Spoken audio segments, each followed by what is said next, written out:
Hello and welcome everybody to Game 2 of FruitDealer vs. EGAxslav from the Intel Extreme Masters Global Challenge played in New York City over this past weekend. Spawning here in the right position as the blue Zerg, we have FruitDealer.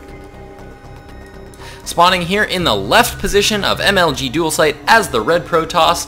Playing for Team Evil Geniuses, we have EGAxslav. Now, in Game 1, FruitDealer was able to take a win off of EGAxslav because, well, I think EGAxslav just went for some early air aggression and just wasn't really able to deal that much damage. With that early air aggression, you really invest a lot into that early Stargate tech, a lot into those Void Rays. Void Rays are very, very expensive, and getting up a lot of Phoenixes is actually very, very gas intensive. So he just really wasn't able to do the damage that he needed to do with that early push, and FruitDealer pretty much just went straight macro mode, full out economy, getting up lots and lots of bases. And so by the time EGAxslav's air aggression was over with and he was starting to build up his gateway forces, then he just really didn't have enough because FruitDealer pretty much just exploded off of 3 bases, continuing to expand to 4th and 5th bases, and there just wasn't a whole lot EGAxslav could do about it at that point.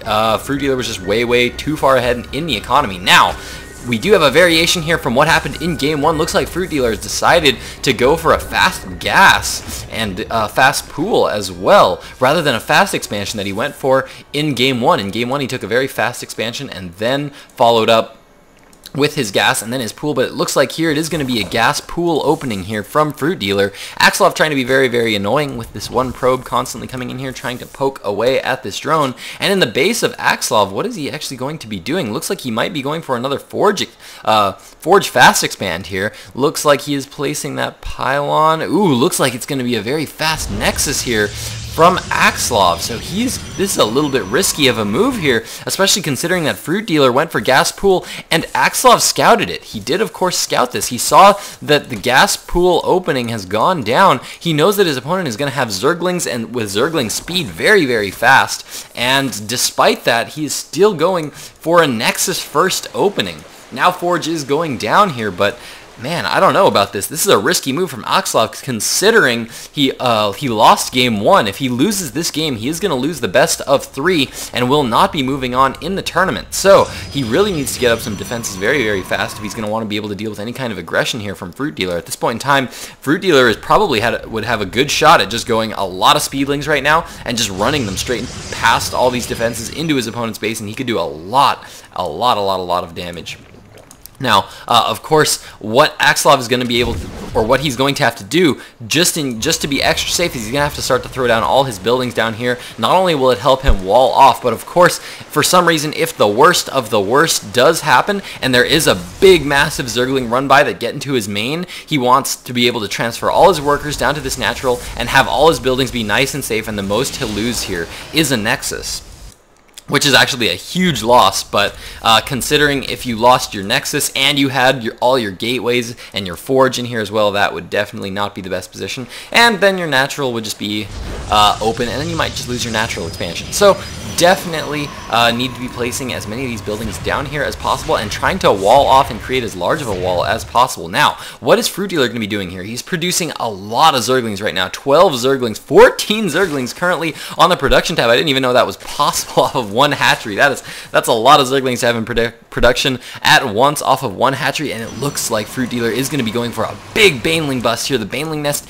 is currently up right now. He's currently still mining with 3 guys on gas. Lots of Banelings now being produced here. This is going to be very scary for EGAxslav to have to deal with, because if these Banelings get in here, these could actually deal lots and lots of damage. Lots of SCVs here. These photon cannons actually go down fairly quick to Banelings. Now here come the Banelings moving in now. Looks like they're going to try to get into the probe line. They are exactly trying to do just that, as lots of probes there going down there for EGAxslav, and in the meantime, all the Zerglings moving up into the main expansion, getting more probe kills. Holy cow, 17 worker kills so far for FruitDealer this early in the game. That is huge. That's an absolutely huge number of workers to lose this early in the game, and now he's just going to be moving back here and focusing down this Nexus. This is exactly what I was talking about earlier. He just ran by all his defenses, and now EGAxslav has pretty much lost his main base. There's not a whole lot he can do at this point in time. He's trying to chrono boost out some sentries. He needs to be able, I think at this point in time, he's pretty much lost his main. He knows there's nothing he can do about that, so he's going to try to get up a sentry, possibly try to trap these Zerglings from coming down,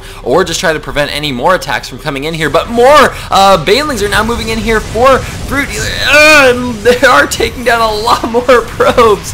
So many probes going down. 25 workers killed at this point in time for FruitDealer. FruitDealer looking like he is in an absolutely fantastic position. Now, of course, he is producing a lot of Zerglings right now, and he's done the damage he needs to do, but as we can see, his worker count really isn't that high just because he's been producing so many Zerglings, and wow, he's actually got a lot of idle larvae right now that he needs to be spending right away. Looks like he's going to be producing a second queen, going to be getting down his hatchery as well, and now he's just trying to do all the damage he can. Of course, this gas geyser not going to be a major loss, but what it's going to do is it's going to delay future tech, because once EGAxslav does manage to get up here and retake his main, this assimilator is going to be 75 minerals lost, and he's going to have to build another one there to get back onto mining. So it will delay his tech for just a little bit. And now EGAxslav placing his units here at the top of the ramp to block these Zerglings in. He says, you know what? If I'm going to lose my main, at the very least, you're going to lose the Zerglings that killed it. And we now have Warp Gate tech here coming down for EGAxslav, but at this point in time, he's just not in a good position. 23 workers to 17, and FruitDealer doing the absolutely brilliant move of expanding, wants to be expanding right now because he's now so far ahead of his opponent, wants to keep that lead and go for a guaranteed win later in the game, as opposed to just trying to go for the throat and finish off and try to force a win right now. When EGAxslav has these 3 cannons up, this would be very, very hard to break. He'd probably lose a lot of units, and so it would be kind of like a probably win, but it's not a guaranteed win. What is going to be a guaranteed win if he can just drone up, stay way ahead in the harvester count, and just max way before his opponent does. His opponent will still be getting up this base and still maybe trying to take a fast third to try to compensate, and you will just hit him with a giant food army. As we can see, FruitDealer way ahead in the food count at this point in time. 44 harvesters to 30 harvesters. That is a big lead for this early in the game, especially considering most of that food is in workers. 30 workers right now to 22 of EGAxslav, and FruitDealer just in a fantastic position at this point in time. Now I don't know how I feel about this upgrade here from EGAxslav. This upgrade is something that's, I don't know. I've talked about this before, and I've talked about it a lot recently, but upgrades are generally best for long-term focused play when you're looking to be strong later in the game. Getting upgrades at this point in time when you only have 4 units on the field is generally kind of a waste of resources, just because at this point in time he really needs to get up more forces so that he can defend bases, and he really needs to reestablish his main expansion. That's what he needs to be focusing his resources on right now. I would say at this point in time, EGAxslav's goals should be to get up his main again and get up a decent-sized army to be able to defend against the eventual pushes that are going to be coming from FruitDealer, because FruitDealer is at this point just completely in control of this game.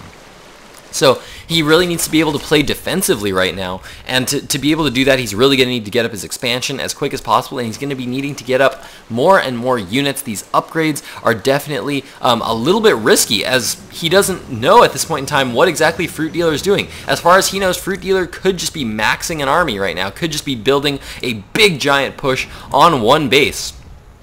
Now, he is finally taking his Nexus here, so he is going to be taking his expansion, getting some resources going here, but he needs to really start to get that army going, because as we can see, FruitDealer already starting to produce Roaches. In the main of FruitDealer, we currently have the Roach Warren up with Glial Reconstitution on the way. Looks like Baneling speed is not going to be researched. Banelings generally don't do as well against Protoss. Spire Tech now coming up on the way. Burrow coming down on the way as well, so it looks like he's going to be going for some Roaches there. Roach timing attacks against Protosses are very good, just because Protosses can sometimes have a lot of trouble getting detection up early. Not going to be as much of a problem here, as there are a lot of photon cannons up here to defend, but of course that Burrow is going to help as well, just with the healing of Roaches. But what some Zerg players will do is they'll go for a big Roach Burrow timing attack, and a lot of times you can catch Protoss off guard that if they don't have cannons up, and if they don't have their robotics facility up yet, and they're just going for a lot of gateway units, you can often catch your opponents off guard with no detection, and basically just get 8 or 10 Roaches that you can just constantly Burrow micro, and constantly just heal them up, and you basically have an infinite army until they get up some detection. So looks like FruitDealer going to be poking in here, trying to see what his opponent's doing, trying to see the tech. He did manage to spot the unit counts on his opponent, saw that his opponent went very, very sentry heavy. So it looks like not too many stalkers, not too many zealots, very sentry heavy. That means that a lot of minerals were devoted elsewhere. And look at this, actually we do have an overseer in the main right now of EGAxslav, so he actually does know that that nexus is back down again, and he knows that his opponent's going for a robotics facility right now as well. So FruitDealer completely in control of this game. Not a whole lot that EGAxslav can do about it at this point in time. I think FruitDealer's in a fantastic position to win. He'll need a very, very nice engagement, maybe some really, really nice force fields in one big engagement, and he could potentially turn the tides of battle, but it's definitely going to be hard at this point in time. Looks like FruitDealer is going to be going for a big counterattack here with all these Zerglings moving around behind the forces of EGAxslav, and he's catching all these units off guard, and the energy on these sentries are getting really, really low. All the purple on those bars are starting to disappear rather quickly. A nice burrow there by FruitDealer. I absolutely love that burrow, and now here comes the Roaches. The Roaches are now moving and dealing lots of damage, and EGAxslav, I think, is in a lot of trouble. 2 robotics facilities are up. Again, I think this is just not the right position at this point in time.